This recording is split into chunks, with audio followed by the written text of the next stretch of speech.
Gerald Santos may naging pagbabahagi pa. Aniya Gerald Santos, sinabing hindi lamang siya ang naging biktima ni Danny Tan. Kwento pa ni Gerald, matapos niyang umamin ay mas madami ang lumabas na sinasabing nabiktima din sila ni Danny Tan. Dagdag pa ni Gerald, may ilang nag-message sa kanya at ang iba ay mas bata pa sa kanya ang biktima.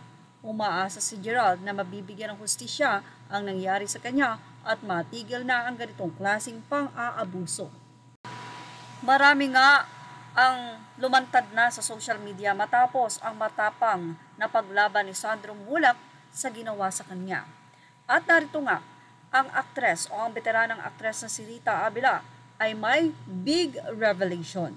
Well, narito po ang kanyang naging pahayag. Mga biktima at nabiktima sexual sa showbiz.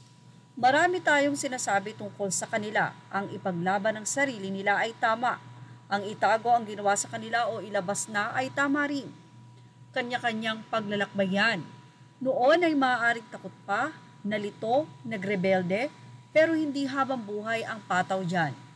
Mapalad ang may malakas na lalaban para sa kanila. Matibay naman ang nabuhay ng maayos kahit sinira sila. Mga aktor, estudyante, empleyado, trabahador, ikaw, ano ang pinagkaiba? Hindi natin alam ang buong storya kung bakit o kundi ang biktima at ng biktima, umayos pa sana ang mga sarili. Pero hindi naman lahat. Sa Seiko Films, Viva Films at iba pang movie productions o TV ay wala naman akong na-encounter na ganun. Nakarating lang sa akin ang kwentong pag may nag-o-audition daw ay sinasabihang ganun din ang pinagawa sa aming female lead stars. Kung malaswa, ay hindi totoo yun.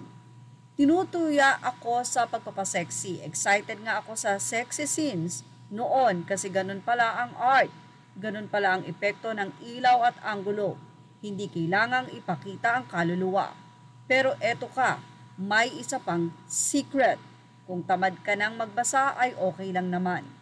Hindi pa ako artista noon ay may nakilala akong direktor na binibenta ako sa producer. Sabay nananamantala din itong direktor na ito. Pilit humahalik, kadiri, nakakatakot. Nagsumbong ako sa nanay ko pero parang wala lang sa kanya. Yun pala ay naaabutan siya. Minsan ay sa sarili ko pang cousin-in-law, niya ako tinulak. Mabuti na lang ay nakaiwas ako sa hihiya-hiya. Nakakapanliit, nakakagalit, sobrang masakit. Bakit ko ibinahagi ito? Ito ang koneksyon sa isang post ko bago nito.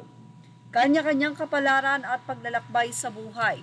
May mga taong gagawa ng mali sa atin, tayo man ay may gagawing mali dahil di pa natin alam ang gagawin. Ngunit sa huli, tayo ay mamumulat, matututo at makikilala ang mga sarili. Yun ang mahalaga. Imbes na manapak, mang-akay. Maraming mga netizen ang medyo nahiwagaan sa naging pahayag na ito ni Rita Avila. Kung siya ba ay kampe sa biktima o kampe sa ng abuso. But anyway, marami ang nakapansin sa grabe daw yung nanay ni Rita. Nakakalungkot daw na may mga ganitong ina. Sinang isa, I don't get her point. So she was a victim of sexual harassment and exploitation, but in the end, she's saying it's just a learning experience? What is wrong with simply expressing sympathy with the victims?